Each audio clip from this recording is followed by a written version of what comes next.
નમસ્તે વિદ્યાર્થી મિત્રો, સરસ્વતી ગ્રુપ ઓફ એજ્યુકેશન દ્વારા ઓનલાઈન એજ્યુકેશન સિસ્ટમમાં હું જયેન્દ્ર સર તમારું ફરીથી સ્વાગત કરી રહ્યો છું. બાળકો, ગયા લેક્ચરની અંદર આપણે રુધિરનું પરિવહન, પછી ધમની, શિરા, રુધિર, કેશિકા વિશે અભ્યાસ કરી ગયા હતા. આ ઉપરાંત જુદા જુદા પ્રાણીઓ, માછલીથી લઈને સસ્તન પ્રાણીઓમાં જે હૃદયનો વિકાસ છે એના વિશે અભ્યાસ કરી ગયા હતા. તો ત્યાં આપણો રુધિરનો જે ટોપિક છે, પોર્શન છે, એ પૂરો થાય છે. હવે શરૂઆત યાદ કરો, આપણે જે પરિવહન તંત્ર ભણી રહ્યા હતા એની અંદર પરિવહન તંત્રની અંદર રુધિર અને લસિકા બંનેનો સમાવેશ થતો. તો હવે પછી આપણો જે નેક્સ્ટ ટોપિક છે એ છે લસિકા.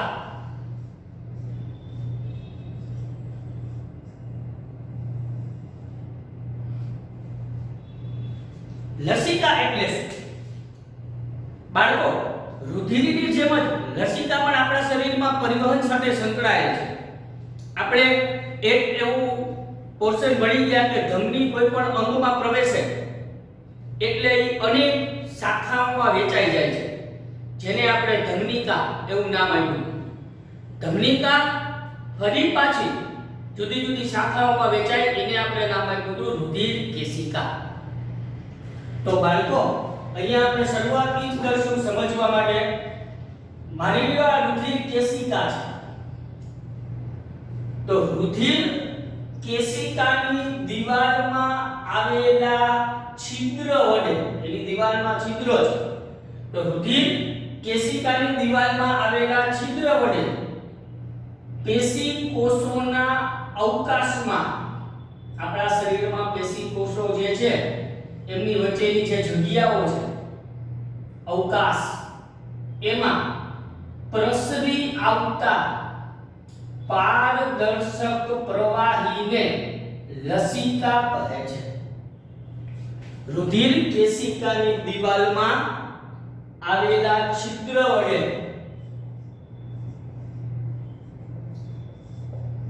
એટલે આ રુધિર કેશિકા છે એવું ધારીએ તો એની દિવાલમાં છિદ્ર છે.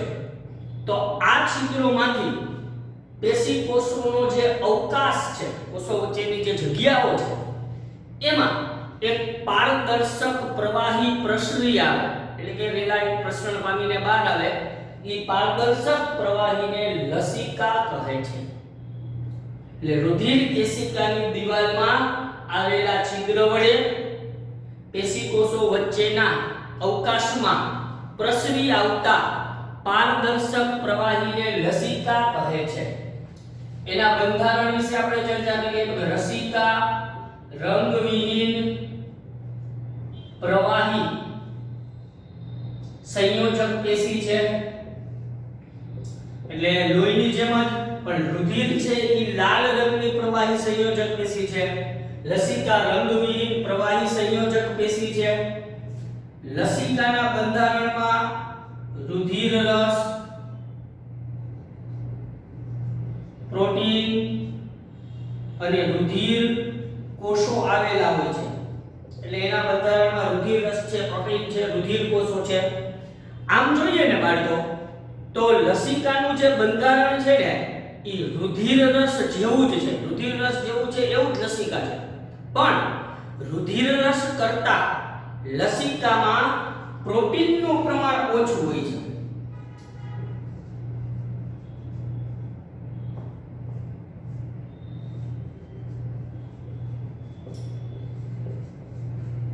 રુધિર રસમાં જેટલું પ્રોટીન હોય તેના કરતા લસિકામાં પ્રોટીનનું પ્રમાણ ઓછું છે.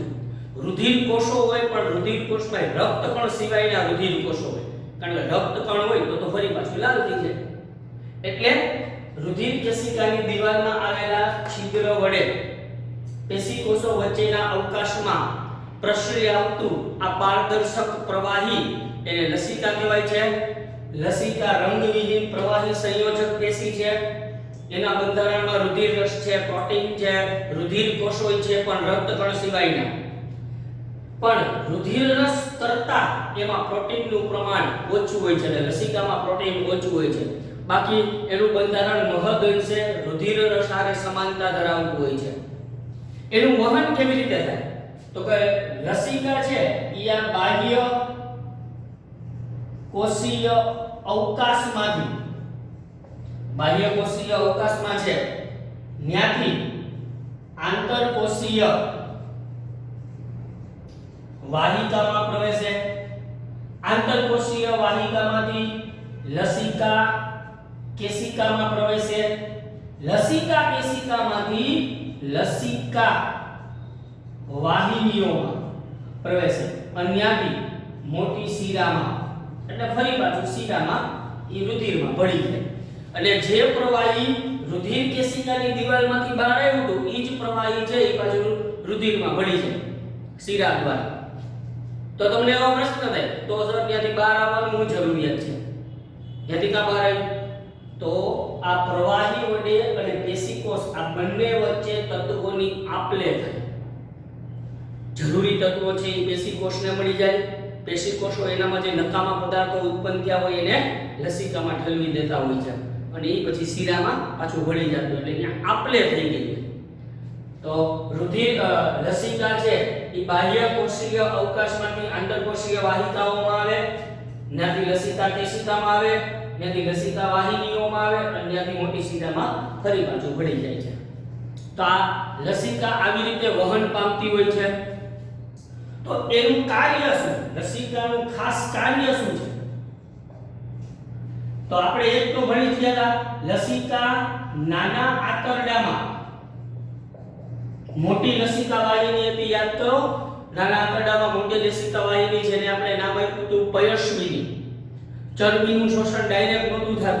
અભિશોષણનો જે ટોપિક આપણે અભ્યાસ કર્યો હતો એમાં એ ટોપિકની ચર્ચા કરી હતી. એટલે નાના આંતરડામાં ચરબીનું શોષણ કરી અને રુધિર પરિવહનમાં મોકલે છે. એટલે નાના આંતરડામાં ચરબીનું શોષણ કરે અને રુધિર પરિવહનમાં મોકલે છે. એનું બીજું કાર્ય બાહ્ય કોષીય પ્રવાહીને એકઠું કરી અને રુધિર પરિવહનમાં મોકલે છે. અહીંયા બાહ્યકોષીય પ્રવાહીમાં બાહ્યકોષીય અવકાશમાં કોઈ વધારાનું પ્રવાહી હોય એને પણ એકઠું કરી અને રુધિર પરિવહનમાં મોકલે. અને હજી એક છે કે શરીરને રોગો સામે રક્ષણ આપે છે. તો એના કાર્ય થયા કે નાના આંતરડામાં ચરબી પાચિત ચરબીનું શોષણ કરી અને એને રુધિર પરિવહનમાં મોકલે છે. બાહ્યકોષીય પ્રવાહીને એકઠું કરી અને રુધિર પરિવહનમાં મોકલે છે અને શરીરને રોગો સામે રક્ષણ પૂરું પાડે છે. તો આપણા શરીરની અંદર જેમ રુધિર મહત્વની સંયોજક પેશી છે એવી રીતે લસિકા પણ ખૂબ જ મહત્વની સંયોજક પેશી છે. એટલે લસિકા કે રુધિર કેશિકાની દિવાલમાં આવેલા છિદ્ર વડે આંતરકોષીય અવકાશમાં પ્રસરી આવતા તો પેશીકોષોની વચ્ચેના અવકાશમાં પ્રસરી આવતા પારદર્શક પ્રવાહીને લસિકા કહેવાય. લસિકા રંગહીન પ્રવાહી સંયોજક પેશી છે. એનું બંધારણ રુધિર રસ જેવું જ છે. એટલે એના બંધારણમાં રુધિર રસ છે, પ્રોટીન છે, રક્તકણ સિવાયના રુધિર કોષો પણ આવેલા હોય છે. છોકરાઓ, રુધિર રસ કરતાં એમાં પ્રોટીનનું પ્રમાણ ઓછું હોય છે. એના પરિવહનની ચર્ચા કરીએ આપણે કે એ કઈ રીતે વહન પામે છે. તો લસિકા બાહ્યકોષીય અવકાશમાં થઈ આંતરકોષીય વાહિકાઓમાં આવે, ત્યાંથી લસિકા કેશિકામાં આવે, ત્યાંથી લસિકા વાહિનીઓમાં આવે અને ત્યાંથી મોટી શિરામાં ખુલી જાય છે. બરોબર છે? અહીંયા એને જે કાંઈ આપલે કરવાની હોય પેશીકોષ અને લસિકા વચ્ચે એ આપલે થઈ જતી હોય છે. એટલે નાના કાર્ય તો કે નાના આંતરડામાં ચરબીનું શોષણ કરી અને એને રુધિર પરિવહનમાં મોકલે છે. બાહ્યકોષીય પ્રવાહીને એકઠું કરી અને રુધિર પરિવહનમાં મોકલે છે. શરીરને રોગો સામે રક્ષણ આપે છે. તો બાળકો આ આપણી લસિકાનું કાર્ય હતું. હવે આપણે રુધિર દબાણ વિશે ચર્ચા કરીએ. ઘણી વખત તમે સાંભળ્યું હોય કે આપણે કોઈ મોટી ઉંમરના ઘરમાં મેમ્બર હોય કે આસપાસમાં મેમ્બર તેનું બ્લડ પ્રેશર એટલે કે હવે બીપી વધી ગયું છે, બીપી ઘટી ગયું છે, એવું આવું સાંભળતા હોય છે. તો બ્લડ પ્રેશર શું છે? તો આપણે એની ચર્ચા કરી ગયા બાળકો કે રુધિર આપણા શરીરમાં વહેતું હોય એ વાહિનીઓમાં વહેતું હોય. ધમની, શિરા, રુધિર કેશિકા આ વાહિનીઓમાં આવેલું. રુધિર જ્યારે આ વાહિનીઓમાંથી પસાર થાય ત્યારે એ વાહિનીની દિવાલો ઉપર દબાણ કરે. આ દબાણને રુધિર દાબ કહેવાય. રુધિર જ્યારે કોઈ પણ વાહિનીમાંથી વહેતું હોય, આ વાહિનીમાંથી રુધિર પસાર થાય છે ત્યારે એની જે આ દિવાલો છે, આ દિવાલ ઉપર પ્રેશર થાય, એ પ્રેશરને રુધિર દાબ કહેવાય. એક પ્રેશર એવું હોય, આપણે ક્ષેપકો જ્યારે સંકોચન એટલે રુધિર ઝડપથી ધમનીમાં પ્રવેશે અને ત્યારે આપણે કહે છે નળીમાં જ્યારે કોઈ પણ પાણી પ્રવેશે તો એનું પ્રેશર નળીની દિવાલો ઉપર લાગતું જ હોય. તો સેમ વસ્તુ બનતી હોય. ક્ષેપક જ્યારે સંકોચે ત્યારે ધમનીમાં દબાણથી રુધિર પ્રવેશે, ધમનીની દિવાલો ઉપર દબાણ લાગે. આ દબાણને સંકોચન દબાણ, સિસ્ટોલ દાબ કહેવાય.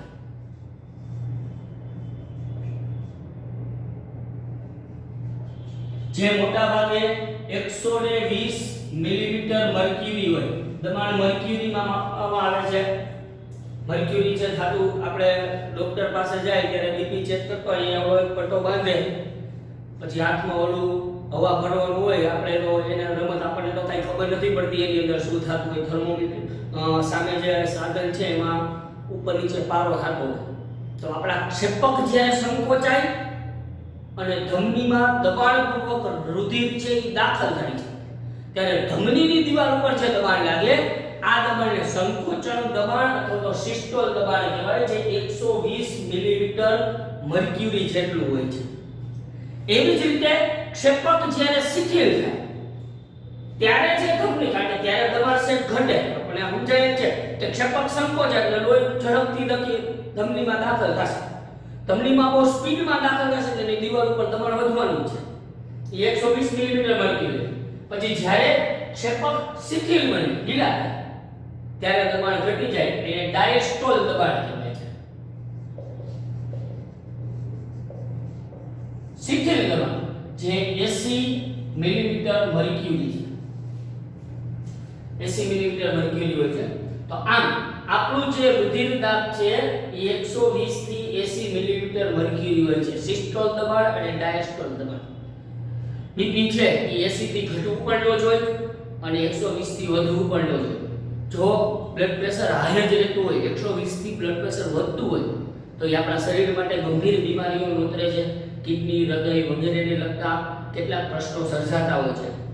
તો એ ડોક્ટર પાસે જે ઓલું સાધન છે બ્લડ પ્રેશર માપવા માટેનું, આપણી જે બાજુ છે એના ઉપર પટ્ટો બાંધીને સામે ઓલા સાધનમાં જો એ સાધનને સ્ફિગ્મોમેનોમીટર કહેવાય. એ સાધન છે એ છે સ્ફિગ્મોમેનોમીટર. તો આ રીતે આપણા રુધિરનું જ્યારે નળીઓમાં વહેતું હોય છે એટલે કે વાહિનીઓમાં વહેતું હોય છે, આ દરમિયાન એ જે વાહિનીઓ છે એના ઉપર જે દબાણ લાગતું હોય છે આ દબાણને આપણે રુધિર દાબ તરીકે ઓળખીએ. બે પ્રકારનું દબાણ હોય, શિથિલન દબાણ અને સંકોચન દબાણ. ક્ષેપક સંકોચાય ત્યારે ધમનીમાં બહુ દબાણથી રુધિર પ્રવેશે એટલે ધમનીની દિવાલ ઉપર દબાણ આવે. આ દબાણને કહેવામાં આવે છે સંકોચન દબાણ, સિસ્ટોલ દબાણ, જે 120 મિલીમીટર મર્ક્યુરી છે. જ્યારે ક્ષેપક શિથિલ બને છે, ઢીલા રહે છે, ત્યારે આપણી ધમનીમાં દિવાલમાં જે દબાણ આવતું હોય એ થોડું ઘટે છે, જે 80 મિલીમીટર મર્ક્યુરી જેટલું હોય છે. તો આમ આપણું જે રુધિર દાબ છે એ 120 થી 80 મિલીમીટર મર્ક્યુરી હોય છે. 120 થી દબાણ વધી જાય તો પણ ઘાતક છે, 80 થી ઘટી જાય તો પણ આપણા શરીર માટે નુકસાનકારક છે. તો રુધિરનું દબાણ માપવા માટેનું જે સાધન છે એને કહેવામાં આવે છે સ્ફિગ્મોમેનોમીટર. ઓકે બાળકો, તો લસિકા એટલે શું અને રુધિર દબાણ જોઈ લ્યો એક વખત.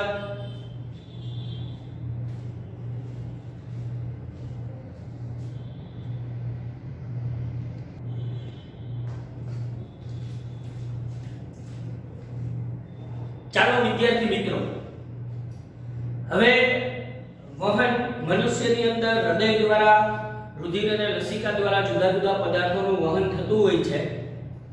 તો હવે આપણે વનસ્પતિમાં વહન કેવી રીતે થાય એની ચર્ચા કરીએ છીએ. એટલે કે હવે આપણો ટોપિક છે વનસ્પતિમાં વહન. આમ તો આપણને ખ્યાલ છે કે વનસ્પતિ સ્વાવલંબી છે, એટલે કે પોતાનો ખોરાક પોતાની જાતે મેળે બનાવે છે. આ ક્રિયામાં એને જે કાંઈ જરૂરી તત્વો છે, દાખલા તરીકે પાણી, ખનિજ દ્રવ્યો, આ બધાની એને જરૂર છે. નાઇટ્રોજન, ફોસ્ફરસ, સલ્ફર, પોટેશિયમ, આવા બધા ખનિજ તત્વોની એને જરૂર હોય છે. ઈ તો જમીનમાંથી અકાર્બનિક સ્વરૂપે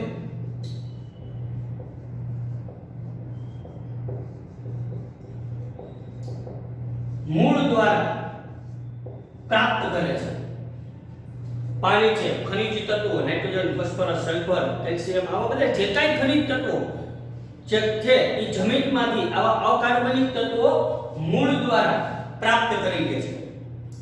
ત્યાર પછી પ્રકાશ સંશ્લેષણ માટે જરૂરી જે કાર્બન ડાયોક્સાઇડ વાયુ છે એ વાતાવરણમાંથી મેળવે છે.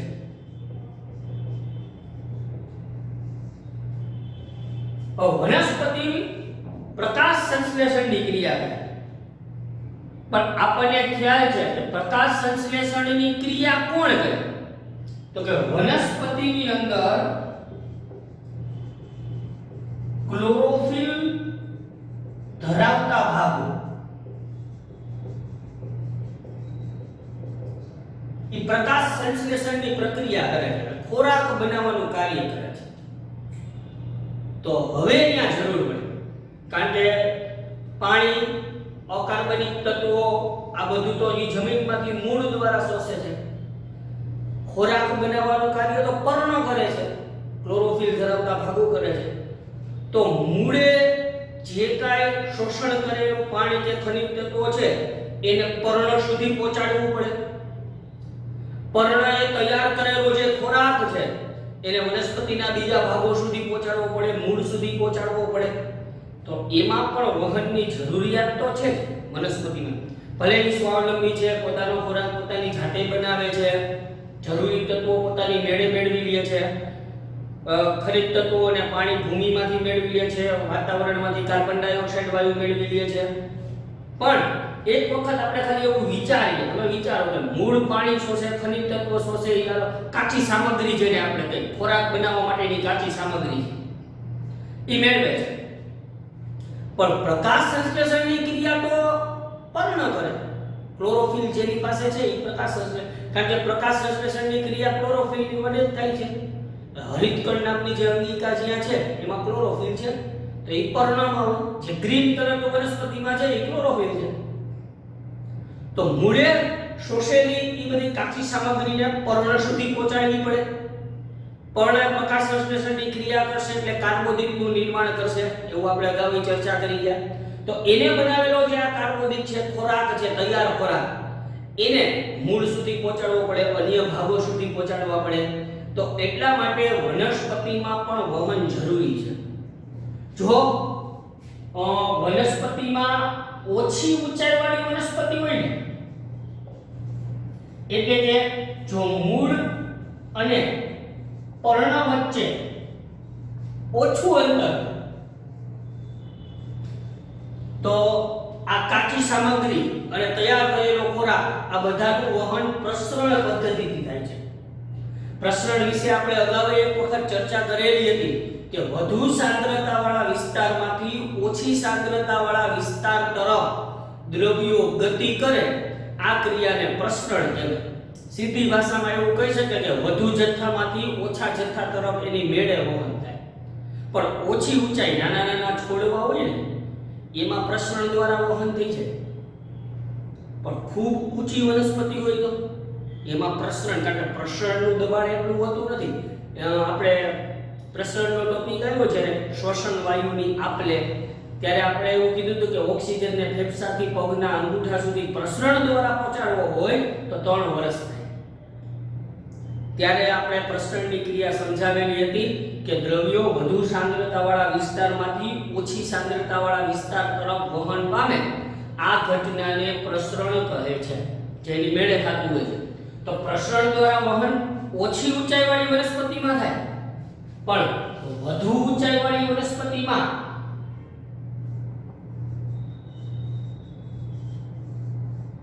એમાં કાચી સામગ્રી એને પાંદડા સુધી એટલે કે પર્ણ સુધી પહોંચાડવા માટે, પર્ણએ તૈયાર કરેલા ખોરાકને મૂળ સુધી કે અન્ય ભાગો સુધી પહોંચાડવા માટે થઈને એક વાહક તંત્રની જરૂર પડે. આ વાહક તંત્રની મદદથી વનસ્પતિ પાણી, ખનિજ તત્વો, આવા કાચી સામગ્રીને પર્ણ સુધી પહોંચાડતા હોય છે. પર્ણએ તૈયાર કરેલા ખોરાકને મૂળ કે વનસ્પતિના બીજા ભાગો સુધી પહોંચાડતા હોય છે. તો આમ આ વાહક તંત્રની જરૂરિયાત છે. વનસ્પતિની અંદર મોટા ભાગે બે પ્રકારનું વાહક તંત્ર છે જે કાર્ય કરે છે. એક જલવાહક પેશી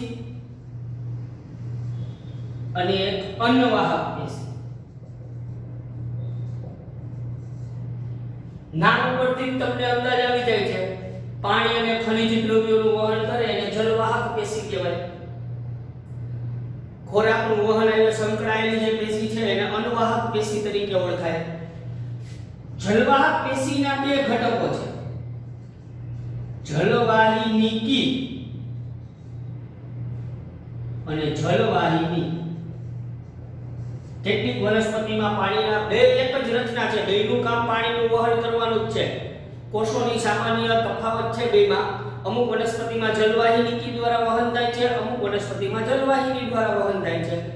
તો એવી જ રીતે અન્નવાહક પેશીના બે ઘટકો છે બાળકો, ચાલની કોષ તથા ચાલની નલિકા અને સાથી કોષ. આ બંને સાથે જ હોય બાળકો, એક જ રચના છે બે, ચાલની નલિકા અને સાથી કોષ. ચાલની નલિકા નામ સાંભળતા વેત તરત આપણને મગજમાં આવી જવું જોઈએ કે દરેક કોષ છે એની અંદર કોષ કેન્દ્ર આવેલું હોય છે. આવી ચર્ચા થઈ હતી. પણ આપણા રક્તકણ, સસ્તન પ્રાણીના રક્તકણ અને વનસ્પતિમાં ચાલની નલિકા એમાં કોષ કેન્દ્ર હોતું નથી. આ તરત મગજમાં આવવું જ જોઈએ આપણને બાળકો. ઓકે, તો પ્રસરણી છે અને વાહક તંત્ર છે. ઓછી ઊંચાઈવાળી વનસ્પતિ હોય તો એમાં કાચી સામગ્રી અને તૈયાર થયેલા ખોરાકનું વહન પ્રસરણ દ્વારા થાય. પ્રસરણ એટલે વધુ સાંદ્રતાવાળા વિસ્તારમાંથી ઓછી સાંદ્રતાવાળા વિસ્તાર તરફ વહન થાય છે.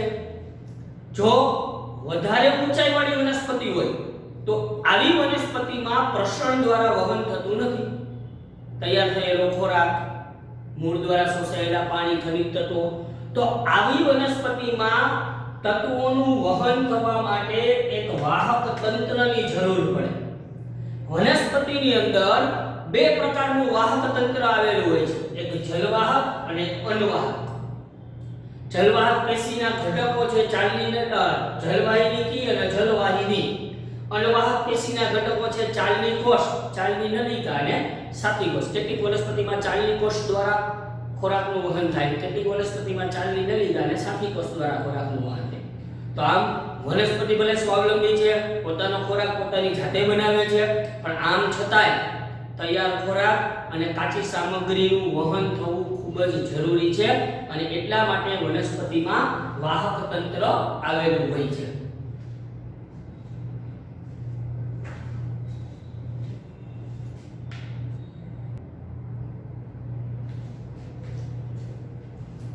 ચાલો બાળકો, હવે આપણે સ્થળાંતરણ એટલે શું, એટલે કે વનસ્પતિમાં પાણીનું વહન અને ખોરાકનું વહન બંને વહન થાય છે. તો પહેલા આપણે ખોરાકના વહનનો અભ્યાસ કરીએ કે વનસ્પતિમાં ખોરાકનું વહન કેવી રીતે થાય. તો ખોરાકના વહનની ક્રિયાને સ્થળાંતરણ કહેવાય. એટલે પ્રકાશ સંશ્લેષણ દ્વારા તૈયાર થયેલ નિપજ, એટલે પ્રકાશ સંશ્લેષણ દ્વારા તૈયાર ખોરાક જ થાય છે, એના વહનને સ્થળાંતરણ કહે છે. પ્રકાશ સંશ્લેષણ દ્વારા તૈયાર થયેલા ખોરાકના વહનની ક્રિયાને સ્થળાંતરણ તરીકે ઓળખવામાં આવે છે. આ કાર્ય અન્નવાહક પેશી, ખોરાક છે તો ખોરાકનું વહન કરવાનું કાર્ય અન્નવાહક પેશી દ્વારા થાય છે. એટલે આ કાર્ય અન્નવાહક પેશી દ્વારા થાય છે. પ્રકાશ સંશ્લેષણની ક્રિયા દ્વારા વનસ્પતિએ જે નિર્માણ કર્યું, નિપજો બનાવી છે, એનું તો વહન થાય જ છે. અન્નવાહક પેશી ખાલી ખોરાકનું વહન કરે, પણ એમિનો એસિડ અને અન્ય કેટલાક પદાર્થોનું પણ વહન કરતી હોય છે. એટલે વનસ્પતિ પ્રકાશ સંશ્લેષણની ક્રિયા દ્વારા જે કાંઈ ખોરાક બનાવ્યો છે એનું જે વહન થાય છે આ ક્રિયાને સ્થળાંતરણ કહે છે. આ કાર્ય અન્નવાહક પેશી દ્વારા થાય છે. અન્નવાહક પેશી દ્વારા ખોરાકનું તો સ્થળાંતરણ થાય જ છે, આ ઉપરાંત એમિનો એસિડ અન્ય પદાર્થો એનું પણ વહન થતું હોય છે. આ વહન મૂળ અને જ્યાં ખોરાક તો પર્ણ બનાવે છે, તો પર્ણમાંથી પછી એનું વહન ક્યાં થાય તો કે મૂળમાં થાય. પછી જ્યાં ખોરાકનો સંગ્રહ થાય છે એવા બીજ, ફળ, વૃદ્ધિ પામતા જે વનસ્પતિના ભાગો છે એમના તરફ વહન થાય. ખોરાક પર્ણ બનાવે, ત્યાંથી પછી આ ખોરાકનું વહન કઈ જગ્યાએ થાય તો પર્ણએ તૈયાર કરેલો જે ખોરાક છે એ મૂળમાં થાય, મૂળમાં સંગ્રહ થશે, બીજમાં, ફળમાં, જે વૃદ્ધિ પામતા ભાગો છે વનસ્પતિના એમાં સંગ્રહ થાય અથવા તો વહન ત્યાં સુધી પહોંચી અને વહન પામતા હોય છે.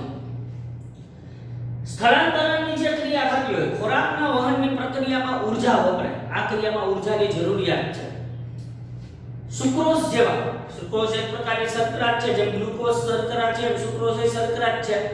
તો આવા પદાર્થનું વહન થતું હોય ને ત્યારે એટીપી માંથી પ્રાપ્ત થતી ઊર્જા છે એ વપરાય.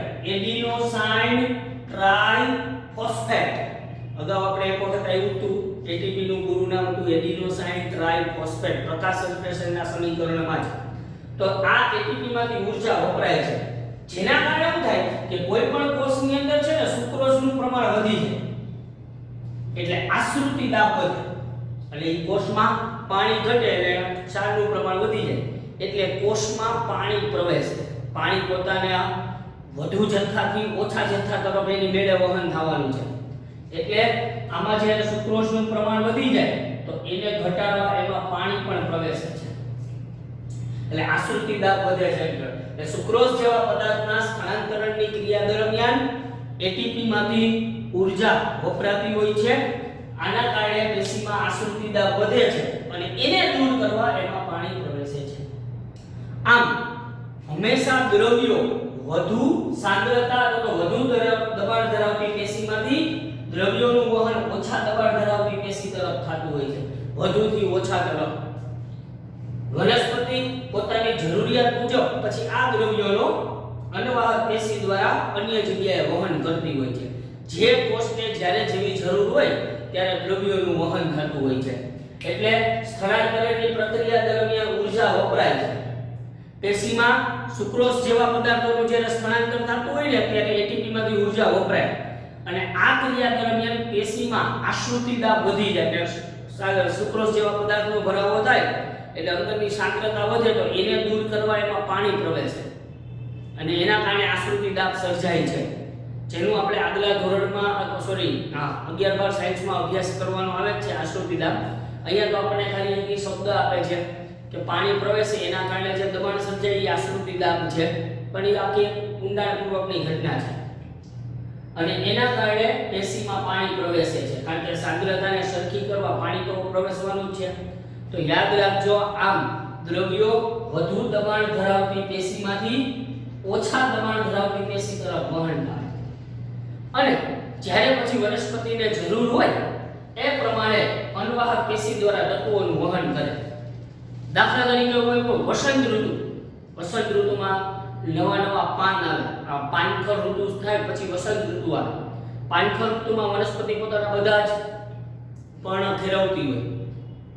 વસંત ઋતુમાં નવી કૂપળ ફૂટે, નવા પાન આવે, તો ત્યારે પ્રકાશ સંશ્લેષણ ઓછું થાય અથવા તો નહીવત થાય. તો ખોરાકની જરૂરિયાત કેવી રીતે? તો મૂળમાં જે ખોરાક સંગ્રહ થયો છે, મોટા ભાગે વનસ્પતિમાં ખોરાકનો સંગ્રહ મૂળમાં થતો હોય, તો મૂળમાં જે આ ખોરાકનો સંગ્રહ થયો છે ત્યાંથી અન્નવાહક પેશી વડે જે ભાગમાં જરૂરિયાત છે, જે કલિકાઓ હજી નિર્માણ પામે છે, જેને ઊર્જાની વધુ જરૂરિયાત ત્યાં સુધી પહોંચી જતું હોય છે.